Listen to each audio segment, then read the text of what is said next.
अपने आप को ही कर्ता नियंता मानता है, भगवान की बनाई हुई व्यवस्था को कुछ समझता ही नहीं। अभी देखिए भौतिकवाद के विकास के प्रति मनुष्य ने भगवान के बनाए हुए सभी नियमों का तोड़ दिया है, और उसका दुष्परिणाम अभी हम समाज में देख रहे हैं। कितनी बर्बरता, कितनी क्रूरता दिखाई दे रही है। प्राकृतिक संतुलन बिगड़ गया है, कहीं पे बाढ़, कहीं पे वर्षा, तो कहीं पे भूकंप, तरह तरह की दुष्परिणाम हम सबको देखने को मिल रहे हैं। प्रभु जी बताइए। सही कहा प्रभु जी आपने। आजकल की बेसिक प्रॉब्लम, जो सबसे मूलभूत समस्या ये है कि हम अपने आप को कर्ता समझते हैं। हम ये समझते हैं कि जो भी हमारे जीवन में हो रहा है वो सिर्फ मैंने किया है, ये अहम और मेरा, मैं और मेरा। लेकिन अगर आप देखेंगे भगवान श्री कृष्ण ने अपने उदाहरण से ये बताया है कि जब कुरुक्षेत्र की जो लड़ाई हो रही थी वहाँ पर अर्जुन को भी यही घमंड हो गया था कि उसके द्वारा ही सारे योद्धा मारे गए हैं।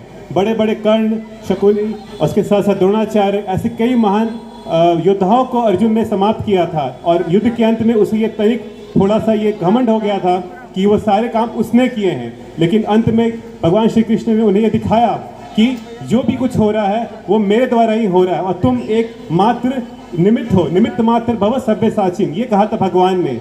और यही बात है कि हम सबको ये पहचानना ज़रूरी है कि हमारे साथ जो कुछ भी हो रहा है, हम जो कुछ भी अपने जीवन में कर रहे हैं, उसके मूलभूत कर्ता स्वयं भगवान श्री कृष्ण हैं। ये हम नहीं कह रहे हैं, ये शास्त्रों में कहा गया है। स्वयं ब्रह्मा जी जो सृष्टि के पहले जीवात्मा हैं, उन्होंने ब्रह्म संहिता में पहला श्लोक यही कहा है कि ईश्वर परम कृष्ण सच्चिदानंद विग्रह अनादिर आदिर गोविंद सर्व कारण कारणम, सभी चीज के कारण स्वयं भगवान श्री कृष्ण ही हैं। क्या हुआ, क्या हुआ? मैं कुछ बोलना चाहता हूँ प्रभु जी। अच्छा, हाँ जी जी प्रभु जी, ये आप प्रभु तो वहाँ रहने दीजिए, आप ऊपर आइए। मेरा भी एक प्रश्न, मेरा भी इसी संदर्भ में मैं पूछना चाहता हूँ। ठीक है, तो पब्लिक में से 2 लोग कुछ प्रश्न पूछना चाहते हैं। प्रभु जी उपलब्ध हैं तो आइए, सवाल पूछिए। आइए, ऊपर आइए, स्वागत करिए। हमारे 2 भक्तों से मिलने के लिए पब्लिक में एक पर्सन आए, प्रश्न पूछना चाहते हैं। जनता जनार्दन है तो जनता की बात जरूर सुनी जाएगी। ठाकुर जी का दरबार है ये। जी, ये मैं अभी प्रभु जी की बात सुन रहा था बहुत देर से। मैं आता हूँ आपके यहाँ पे, सुनता हूँ। तो ये आप कह रहे थे कि जैसे भगवान सर्व कारण कारणम है। मेरा एक सवाल है, थोड़ा सा मेरा कन्फ्यूजन है मेरे को काफ़ी ज़्यादा। अगर ये भगवान सर्व कारण कारणम है तो भाई मेरे को ये लगता है कि थोड़ा सा ना हमको ध्यान देना चाहिए इन शब्दों पे कि ये सर्व कारणों कारणम कैसे हो गए। क्योंकि भाई अभी आप देखिए कितनी सारी चीज़ें चल रही हैं दुनिया में, है ना, जिन पे सबका ध्यान है, सब जानते हैं सोशल मीडिया और न्यूज़ के द्वारा कि क्या हो रहा है। ठीक है, आप देखिए इतिहास उठा के देखिए, अगर सर्व कारणम जो बोल रहे हैं प्रभु जी वो थे अगर भगवान, तो ये इतिहास में आपने शायद सुना हो या ना सुना हो, चाइना में था एक मॉजेडॉक करके एक बहुत बड़ा शासक था, उसने 5-6 करोड़ लोगों को मार डाला। नरसंहार हो रहा है, अभी नया शब्द आ गया है, जेनोसाइड हो रहा है वहाँ, जेनोसाइड, ये नरसंहार कहते हैं उसे। ये इतना नरसंहार हो गया। स्टालिन करके एक रशिया का बहुत बड़ा डिक्टेटर था, उसने 2 करोड़ लोग को मार दिया, औरतों का शोषण किया। हिटलर, आप सब जानते हैं हिटलर, कौन नहीं जानता, बच्चा बच्चा जानता है। हमने बचपन में ही समझ लिया था हिटलर कौन है। ये हिटलर जो है, इसने इतने सारे लोगों को गैस चैम्बर में डाल के, उनके वस्त्र उतार के उनको जला डाला, इतनी बुरी उनको मौत दी।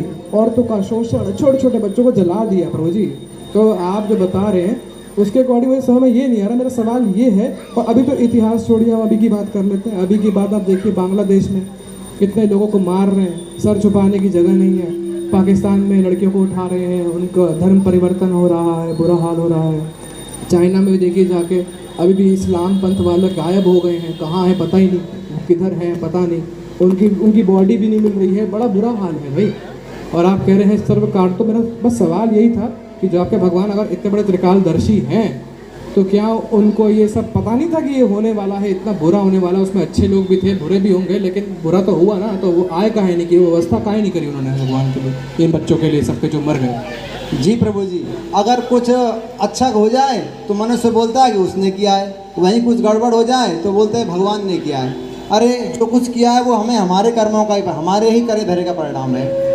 जो कि आप नाम ले रहे हो स्टालिन का, हिटलर का, उनको सपोर्ट किसने किया? हमारे ही एक ग्रुप ने उसको सपोर्ट किया, और उन्होंने हमारी ही ये कम्युनिटी का जो है समर्थन प्राप्त करके दूसरी कम्युनिटी को नष्ट करने की प्लानिंग की और उनको नष्ट किया। तो हमें ये सोचना है कि हमें कैसे व्यक्ति को जो चुनना है। हमारे शास्त्रों में, हमारे धर्म ग्रंथों में भगवान ने बताया है कि जो हमारा नेता है, हमारा शासक है, उनका कैसा स्वभाव होना चाहिए, उनका आचरण कैसा होना चाहिए। लेकिन हम ही भगवान के बताए हुए रास्ते पे चलते नहीं हैं, क्योंकि हम हमारे निजी स्वार्थों से प्रेरित हो जाते हैं और एक संपूर्ण समुदाय का जो भी हित है उसको हम ताक पे रख देते हैं।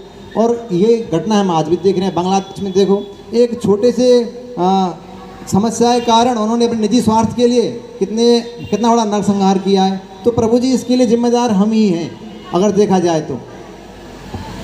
अब इसका हम ही जिम्मेदार है प्रभु जी। चलिए आपने कह दिया हम जिम्मेदार हैं, तो मतलब भगवान का कोई जिम्मेदारी नहीं, सारी सब जिम्मेदारी हमारी है। यहाँ भी हम ही गलत हो गए मतलब देखा जाए तो।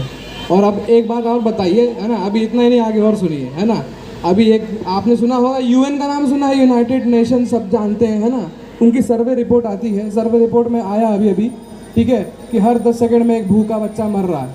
हर 10 सेकंड में, अभी 2 मिनट के अंदर पता नहीं कितने मर गए होंगे हमारी बातचीत में। तो इतने भूखे बच्चे मर रहे हैं, ठीक है, उनकी कोई व्यवस्था नहीं, उनके लिए कुछ नहीं हो रहा है। अरे वो बच्चा, वो तो बेचारा मर गया भूख के मारे, उसको कुछ मिला कुछ नहीं, ना खिलाने वाला आया, ना कहते ना वो ऊपर वाला देगा अपने हिसाब से। वो सब उसकी दृष्टि हर एक पे है। कहाँ है दृष्टि, कौन सी व्यवस्था कर दी उन्होंने। अब वो बच्चे की क्या गलती, अब कहो नहीं, उसने भी अपनी जिम्मेदारी उसको समझनी चाहिए थी, वहाँ उसको भी देखा। आप उसका क्या जवाब प्रभु जी, हम बताइए आप।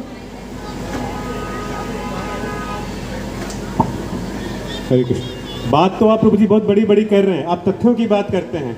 आप ये कह रहे हैं कि यूनाइटेड नेशन में बता रहे हैं कि हर 12 सेकंड में एक बच्चे की मौत होती है भुखमरी से। लेकिन क्या आपने कभी सोचा है कि ये भुखमरी किसके द्वारा उत्पन्न हुई है? अगर आप अपने तथ्यों को आप सही से समझेंगे तो फोर्ब्स मैगजीन में ये लिखा हुआ है कि दुनिया के जो अमीर, जो सबसे रिच लोग हैं, वो 1% बनाते हैं, और इन 1% लोगों के पास दुनिया के 50% गरीब लोगों के बराबर धन दौलत है। तो ये इकोनॉमिक डिस्पैरिटी, ये जो भेदभाव किया है, किसने बनाया? ये हमने खुद ही बनाया है, क्योंकि हमारे अंदर ये मानसिकता है कि मेरा जेब भरे, बाकी दुनिया जाए भाड़ में।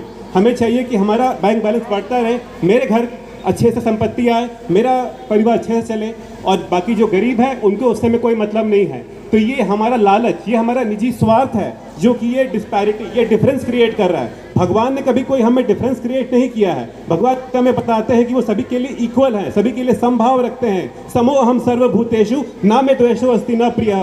ये भगवान बताते हैं गीता के 9 चैप्टर में कि भगवान सभी के लिए बराबर है। आप उसका एग्जाम्पल लीजिए, एक पिता होता है अपने बच्चों के लिए हमेशा बराबर रहता है, किसी में वो भेदभाव नहीं करता। और एग्जाम्पल लीजिए आप, बारिश जब होती है तो हर जगह बराबर होती है। कुछ जगह बारिश से कोई फर्क नहीं पड़ता और कुछ जगह बारिश से फसल लहलहा उठती है। तो क्या बारिश ने कोई फर्क किया क्या कभी आज तक?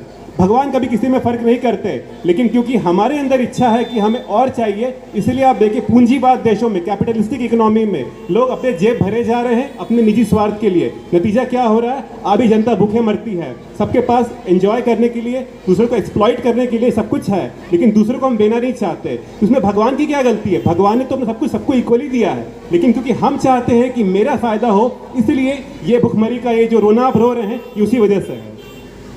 लेकिन मैं आपकी बात समझा, लेकिन इसमें मुझे प्रश्न है। जैसे कि आप बता रहे हैं आपकी सिर्फ भगवान इतना करते हैं और हमारे बीच में हैं, लेकिन हमारे सबके मन में एक प्रश्न ये उठता है कि इतनी बड़ी बड़ी प्राकृतिक आपदाएं हो जाती हैं, जैसे कि कोविड महामारी हुई कुछ समय पहले। अभी कुछ समय पहले आपने देखा होगा कि केरल वायनाड में कितने लाखों लोग, हज़ारों लोग मरे।